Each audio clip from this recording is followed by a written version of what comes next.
Қайырлы күн достар, бұл Медикон білім арнасы, сіздермен Алихан Ғаниұлы және біз тыныс алу физиологиясындамыз. Бұл 5-ші лекция және бүгінгі лекция өкпедегі газ алмасу процестерінің физиологиялық сипатына арналады. Сонымен ауаны біз альвеолаға келдік. Бүкіл лекция бойы енді альвеола мен капилляр арасындағы газ алмасудың ерекшеліктерін сипаттайтын боламыз. Ол қалай жүзеге асады? Альвеола мен капиллярның арасында газ алмасу ондағы қабаттардың арасымен газдардың қозғалуына негізделген. Альвеола сырттан тыныс алдық. Альвеоланың құрамында келетін газдың құрамы ол атмосфералық құрамындағы газдың құрамымен бірдей азот газы, оттегі және аздаған мөлшерде көмірқышқыл газы. Және бұлардың парциалды қысымдары бар, яғни белгілі бір қысымдары бар. Осы қысым градиенті бойынша газдардың қозғалысы негізінен жүзеге асады. Альвеоланың ішіндегі оттегінің парциалды қысымы ол 104 мм сынап бағанасын құрайды. Азоттікі маңызды емес, просто айтып кете салайық, оның парциалды қысымы 569 мм сынап бағанасын құрайды шамамен. Ал көмірқышқыл газынікі бұның құрамында 40 мм сынап бағанасын құрайды екен альвеоланың құрамындағы. Бізге қазір маңызды болып тұрғаны осы екі газ, оттегі және көмірқышқыл газы. Ал капиллярдың құрамындағы қысымға келетін болсақ, мұнда қысым оттегі үшін 40 мм сынап бағанасына тең. Ал көмірқышқыл газы үшін 45 мм сынап бағанасына тең. Газдардың қозғалуы үшін әсер ететін бірінші күш ол қысым градиенті. Қысым әрдайым жоғары жақтан, қысым төмен жаққа қарай қозғалады. Егер ешқандай кедергі болмайтын болса, бұл жерде бұл қантамыр мен альвеоланың қабырғасынан емін-еркін газдар қозғала алады. Олар арнайы құрылымдар жаңағы өтетін тесіктері бар. Сол себепті бұл жерде газдың алмасуы еркін жүреді. Газдар оттегі альвеоладан капиллярға жету үшін бірнеше қабаттан өтеді. Ол альвеоланың эпителийі, одан кейін базальды мембранасы, одан кейін аралық тін бар, одан қантамырдың базальды мембранасы, қантамырдың эндотелий жасушасы, одан кейін барып қантамырдың қуысына түседі. Осында 5 этаптан өтеді. Осы 5 мембрана бізде тыныстық мембрананы құрайды екен. Яғни бірінші альвеоланың эпителий жасушасы, базальды мембранасы, аралық тін, қантамырдың базальды мембранасы және қантамырдың эндотелий жасушалары. Яғни екінші газдардың алмасуына әсер ететін күш ол осы мембрананың қалыңдығы екен. Тыныстық мембрананың қалыңдығы. Ең бірінші кезекте қысым градиентін айтып өтсек. Қысым оттегі қай жақта көп? Альвеолада көп. Мұнда 104, мұнда 40, яғни разницасы 64 мм сынап бағанасы бойынша. Осы бойынша оттегі әрдайым қантамырдың ішіне қарай қозғалады, ал көмірқышқыл газы мұнда 45, мұнда 40, яғни альвеоланың ішіне қарай қозғалады. Міне осы жерден біз екі газдың қозғалысының ерекшелігін көре аламыз. Екінші кезекте тыныстық мембрананың қалыңдығы дейді. Тыныстық мембрана неғұрлым қалың болған сайын газдардың алмасу соғұрлым баяулайды, өйткені олардың жүріп өтетін жолы артады. Ол мысалы қантамырдың қабынулары, қабыну кезінде эндотелий жасушалары ұлғайып кетуі мүмкін, немесе аралық тінге су жиналып қалса ол қалыңдап кетеді, сонымен газдардың жүретін жолы ұлғаяды, содан олардың алмасуы нормаға қарағанда төмендейді. Бұл екінші ерекшелігі болды. Үшінші фактор бұл жерде әсер ететін ол газдардың ерегіштігі.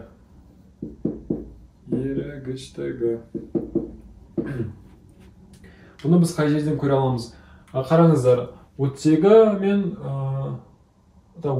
қысым разницасы мұнда 64-ке тең. 64 мм сынап бағанасы бойынша. Ал мұнда екеуінің разницасы бар болғанда 5 мм сынап бағанасы бойынша. Егер тек қысымда есепке алатын болсақ, онда оттегінің алмасуы көмірқышқыл газының алмасуына қарағанда анағұрлым жоғары болу керек еді. Бірақ салыстырмалы түрде екеуінің алмасуы бірдей жүреді екен. Оның себебі олардың ерегіштік қасиетіне байланысты екен. Так, ерегіштік қасиеті оттегі үшін, егер мысалы бір бірлікте болатын болсақ, ол ерегіштік қасиет көміршіл газы үшін 20-ға тең. Яғни көміршіл газының ерегіштік қабілеті 20 есе үлкен деген сөз. Ол ерегіш болса, яғни сұйықтықтан альвеоланың қуысына қарай қозғалуы неғұрлым жоғары болады деген сөз. Осындай газдардың ерегіштік қасиеті де үлкен рөл ойнайды екен. Так, одан кейін тағы механизм бар, ол тыныстық бет. Так, тыныстық беттің көлемі. Яғни бұл жерде альвеоламен алмасатын тыныстық беттің көлемі қаншалықты үлкен деген сөз. Яғни бұл жерде беткейді айтып отыр. Мысалы, мына жерде кез келген қан тамыр екеуінің арасында газ алмасу жүре алады ғой. Осының жалпы көлемінің өзгерісі де тыныс алуға қатысады дейді.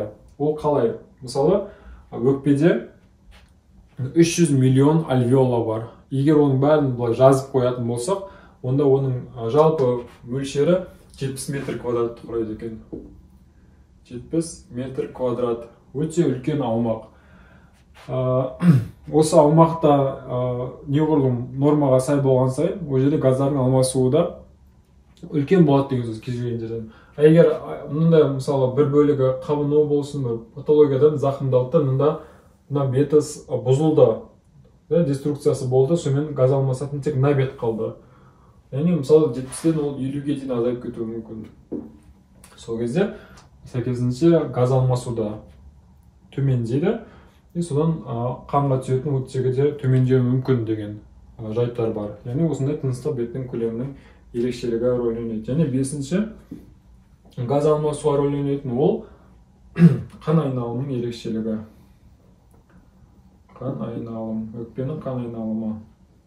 Яғни қан жеткілікті түрде келіп отыратын болса, онда проблема жоқ, оттегіні алып кете береді. Егер мысалы қан тамырдың бір бітелу орын алуы мүмкін, тромбпен бітеліп қалады, мысалы капилляр.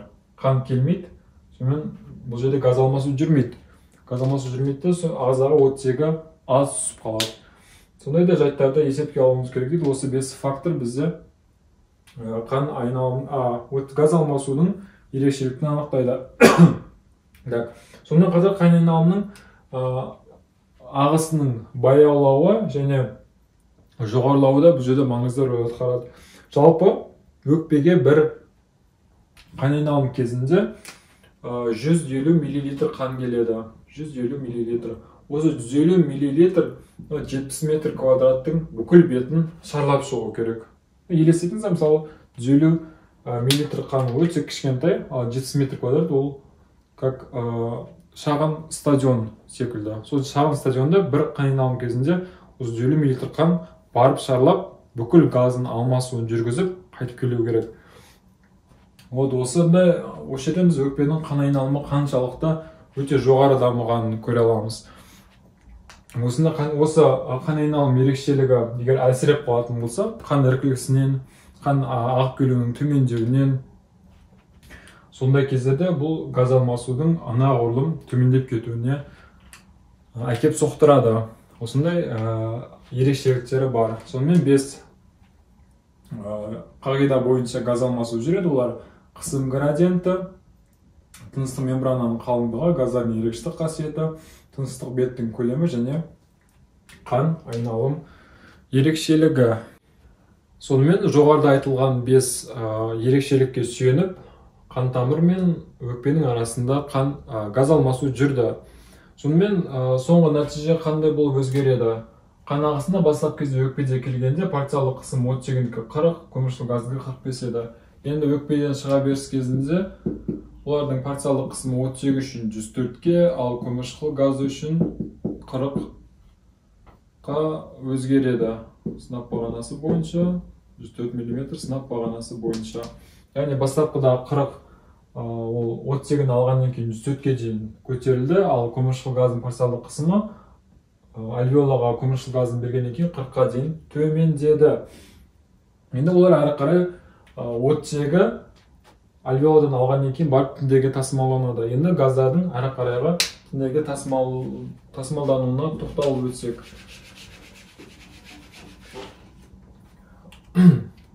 Оттегі жалпы айтқанда газдар екі түрлі формада тасымалдануы мүмкін. Ол байланысқан күйде және қандай еріген күйде.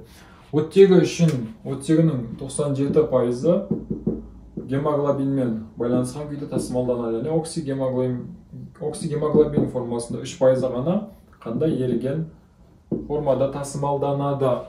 Гемоглобин бұл эритроциттердегі белоктық құрылымда қандай тасымалдаушы. Мембранадан өткеннен кейін оттегі алдымен плазмаға түседі, плазмадан эритроцитке түседі, осында гемоглобинмен байланысып оксигемоглобин формасында тасымалданады. Қанша оттегі тасымалданады деген сұрақ. 1 грамм гемоглобин 1-34 миллилитр оттегіні тасымалдау қабілетті. Орташа есеппен, мысалы, ер адамдарда 130-160, әйел адамдарда 120-140 грамм на литр гемоглобин бар. Егер орташа есеппен 150 грамм на литр гемоглобин бар деп алатын болса, сонда әрбір литрде шамамен 200 миллилитр оттегі тасымалданады екен. Әрбір литрге осынша оттегі тасымалданады. Яғни основной бөлігі гемоглобинмен байланысқан күйде 3% ғана оттегі қандай еріген күйде тасымалданады. Сонымен эритроциттер оттегіні байланыстырып алды. Сонымен келді тіндерге сол оттегіні береді. Бұл қалай жүзеге асады? Бұл жерде де қысым градиенті бойынша жүреді екен. Так. Бізде жаңа исходный газдардың мөлшері оттегі үшін 104 мм сынап бағанасы бойынша, ал көмірқышқыл газы үшін 40 мм сынап бағанасы бойынша еді. Бірақ естеріңізде болса, өкпеде екі түрлі қан айналым шеңбері бар. Бірі кіші қан айналым шеңбері, екіншісі үлкен қан айналым шеңберінен келетін бронхтарды қандандыратын қан тамыры. Ол жердегі қанның оттегісінің бәрі бронхтардың жасушасына беріледі, ол жерде көмірқышқыл газына қаныққан қан келеді. Сөйтіп, ол оттегі қайтадан қанықпай сразу шығып бара жатқан венаға құйылып кетеді, ол жерден сәйкесінше оттегінің парциалдық қысымын төмендетеді екен. Екеуі араласып кетеді. Яқтан артерия қаны ағып келе жатыр, яқтан вена қаны ағып келе жатыр. Сонымен екеуі араласып, ең соңғы нәтиже келесідей болады екен. Үлкен қан айналым шеңберіне оттегінің 95 мм сынап бағанасы бойынша шығады екен, ал көмірқышқыл газынікі қатты өзгеріске қалмайды, бұл 40 мм сынап бағанасы мөлшерін сақтап қалады. Сонымен үлкен қан айналым шеңберіне осы қысым бойынша қан келеді. Енді бұл жерде келесіде алмасу жүреді. Мынау қан тамыр, мынау клетка, және екеуінің арасында аралық тін болады мұнда да. Клетканың ішінде оттегінің парциалдық қысымы 23 мм сынап бағанасы орташа есеппен. Қан тамыр үшін ол 95 мм сынап бағанасы. Ал аралық тінде ол 40 мм сынап бағанасын құрайды екен. Яғни газ алмасу қан тамыр мен аралық тіннің арасында жүреді, ал клетка өзіне керек оттегіні аралық тіннен ала береді. Сонда мына жерде ең бірінші кезекте бұл жерде де основной рөл ойнайтын ол қысым градиенті, қысым жоғары жақтан қысым төмен жаққа қарай қозғалады, сонымен екеуін теңестіруге тырысады. Сонымен қандандырып өткеннен кейін әрі қарай оттегісін бергеннен кейін соңғы қысым осы 40 мм сынап бағанасына дейін төмендейді екен. Мұндағы келіп тұрған 40 мм осы тіндерге бүкіл оттегіні бергеннен кейінгі ең соңғы нәтиже. Яғни ол аралық тіндегі оттегімен қамтамасыз етіледі. Егер оттегі өтіп барып төмендеп жатқан кезде, клеткада өзіне қажетті оттегіні өзіне тасымалдап отырады да, сорып аралық тіннен. Ең соңғы нәтиже осындай болады. Көмірқышқыл газы. Көмірқышқыл газының парциалдық қысымы мұнда 40 мм сынап бағанасы еді. ал аралық тінде ол 45 мм сынап бағанасын құрайды. Тошаның ішіндегі көміршыл газдың парциалдық қысымын анықтау өте қиын, мүмкін емес. Сол себепті тек осы екі көрсеткішті аламыз және бұл екі көрсеткішті теңесуге тырысады. Көміршыл газы артық мөлшері қанға шығады. Сонымен соңғы нәтиже ол үшін де 45 мм сынап бағанасын құрайды. Яғни бүкіл тінге қанды беріп венаға ауысады ғой, уже бүкіл ағзаны қамтамасыз етіп болғаннан кейін. Сондағы ең соңғы нәтиже міне осындағы шыққан нәтиже болып табылады екен. Мұнда оттегі қаншалықты босатылады деген сұрақ туындайды гемоглобиннен. Оның босатылуы, екеуінің ажырап оттегінің қаннан тінге өтуі, ол тіннің шығарған көміршыл газына байланысты болады екен. Оттегінің, яғни ол тін қаншалықты оттегін пайдаланып отыр, соған лайықты қылып береді. Мысалы, тін алдын қан айналымы кеп, бір қан айналымы өтті ғой, сол кезде оттегін тастап кетті. Енді қайтып келіп жатқан кезде ол оған мысалы қанша 14 СО2 газының молекуласын берді дейік. Яғни гемоглобин осыны ойлайды, ол мысалы 28 оттек атомы ғана пайдаланып жатыр екен ғой дейді. Кейін кезде ол қайтадан оған тек 28 оттек тастап кетеді. Сөйтіп келесі айналып келген кезде ол қанша, мысалы 35 көміршыл газын шығаруы мүмкін. Онда ол 35 шығарды екен, онда 35 оттегі молекуласын тастап кетейін, осында пайдаланып екен ғой деген сияқты механизм рөлін былайша енді айтқанда. Сонда гемоглобиннен оттегінің берілуі ол тіннің шығарған көміршыл газының концентрациясына байланысты болады екен. Неғұрлым концентрация көміршыл газы артқан сайын босап шығатын оттегінің де мөлшері артады. Соны оттегі қажеттілікті солай бақылап отырады. Сөйтіп газ алмасу тінде де жүрген екен, қайтадан эритроциттермен тасымалданып өкпеге барады да, өкпеде газ алмасу қайтадан жаңарып отырады. Біз оттегінің тасымалын айттық, 97% гемоглобинмен гемнің құрамында тасымалданады, 3% ғана еріген күйде. Ал көмірқышқыл газ үшінші. Көмірқышқыл газ үшін ол оттегінің кішкене разница береді. Соған кішкене тоқталып өтейік.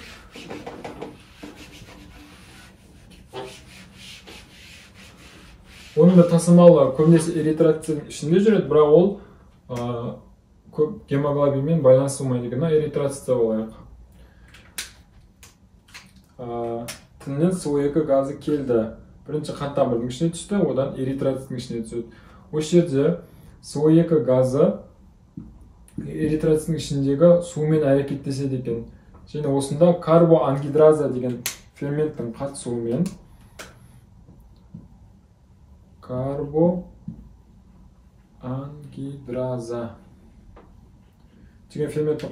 бұл жерде көмір қышқылы синтезделеді.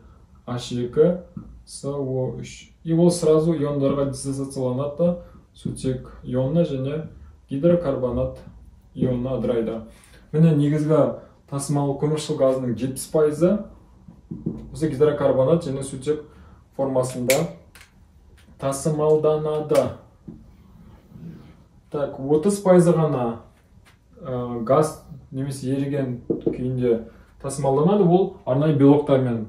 Гемоглобиннің өзі, жаңа ген бөлігі және глобулин белоктарының бөлігі бар ғой. Сондағы амин қышқылдарында оларда амид тобы болады. Амин тобы көміршыл газымен, осындағы көміртек атомы мен азот атомының арасында амидтік байланыс орнайды екен, осындай әлсіз байланыспен тасымалданады екен. 30% гемоглобин және қан белоктары. 30% осы жүзеге асады. Яғни ген бөлігімен байланыспайды екеуі. Оттек пен көміршыл газының байланысатын жері әртүрлі эритроцитте. Көбінесе көміршыл газының еріген формада тасымалданатынын көрдік. Сабақты қорытындылай келе газдардың қысым разницасының өзгерістерін таблица түрінде бір талдап өтсек. Сонымен жоғарыда процестердің өздеріңіз байқағанда боларсыздар, газдардың алмасуына ең үлкен рөл атқаратын ол қысым градиенті болып табылады. Қысым неғұрлым основной роль ойнайтын ол жерде қысым көп жақтан әрден қысым аз жаққа қарай газдардың қозғалысы жүзеге асады. Сонымен атмосфералық ауада бастапқы кезде бұны атмосфералық ауадағы парциалды қысымды қалай есептейді? Так, осыны бір айтып өтейік. Мысалы, атмосфералық ауаның қысымы 760 мм сынап бағанасы бойынша. Және біз атмосфералық ауаның газдық құрамы және олардың проценттерін білеміз. Мысалы, азоттікі қанша, мысалы айтады 78%, оттек 21%, қалған 1% газдар, ішінде көміршыл газы, және тағы басқа инертті газдар болуы мүмкін. Осы үлестен 760-ның 21%-ін тауып алады да, и солай есептейді. Сонда ол шамамен 150 мм сынап бағанасын құрайды екен. Сөйтіп ол тыныс алу жолдары мен альвеолаға түскен кезде ол 104 мм сынап бағанасына дейін төмендейді. Не үшін? Себебі ол қазір тыныс алып отқан кезде ол алдын бір рет тыныс алып қойған, тыныс алу актісінің бір циклы өткен. Сөйтіп бұл жерден көміршыл газын шығарған. Ал неяқтан екі атмосфералық ауа мен ағзаның пайдаланылған ауасы екеуі келеді, араласып кетеді. Сол кездегі шыққан нәтиже осынау альвеоланың ішінде 104 мм сынап бағанасын құрайды. Көміршыл газы 40 мм сынап бағанасына дейін көтереді. Өйткені негізгі атмосфераның құрамында ол өзі өте азғантай процентпен білінбейді, бірақ ағза өзі оттегін пайдаланып, аэробты гликолиз, басқа да энергия түзетін аэробты процесстер пайдаланған кезде осы шығатын көміршыл газының өкпе арқылы основной шығаты, сол екеуі араласып 40 мм сынап бағанасын құрайды екен. Сөйтіп осы альвеола мен капиллярдың арасында газ алмасу жүреді. Бастапқыда оттегінің парциалды қысымы 40 болса, одан кейін ол 104-ке дейін көтеріледі. Көміршыл газдың келген қан тамырда 45 еді. Ол енді көміршыл газын өкпеге беріп 40 мм сынап бағанасына дейін төмендейді. Дальше үлкен қайнайналым шеңберіне оттегі 95 мм сынап бағанасымен шығады. Себебі 104-тен 95-ке дейін төмендеуі ол өкпенің екінші қайнайналым жүйесіндегі веналық қанның келіп араласуы, бронхтарды қандандыратын. Олар өкпедегі газ алмасу зонасын айналып өтеді, яғни оларда газ алмасу жүрмейді, олар просто барып ең соңғы шыққанда қанға келіп құйылып кетеді. Сонымен олардың парциалды қысымы салыстырмалы түрде кішкене төмендейді. Өйткені ол жақта оттегінің концентрациясы төмен, бірақ көміршыл газының концентрациясы жоғары. Ал бұл қысымдар жалпы қысымның үлесі бойынша есептеледі. Сол себепті де бұның парциалды қысымы 95-ке дейін төмендейді. Ал көміршыл газынікі 40 күйінде қалады. Сонымен үлкен қайнайналым шеңберіне келіп, тіндермен газ алмасу жүрді. Ол жерде ол аралық тінмен жүреді.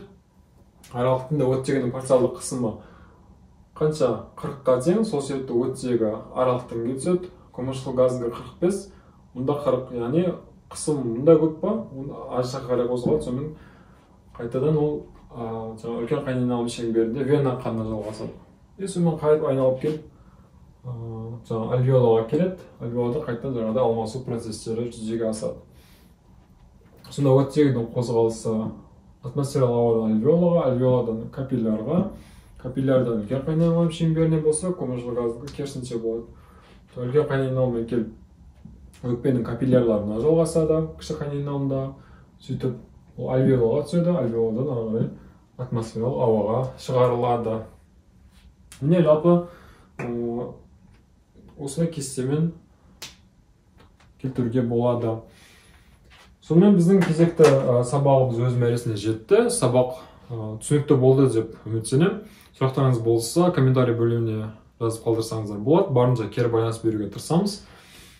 Келесі сабақтарда кездескенше аман сау болыңыздар.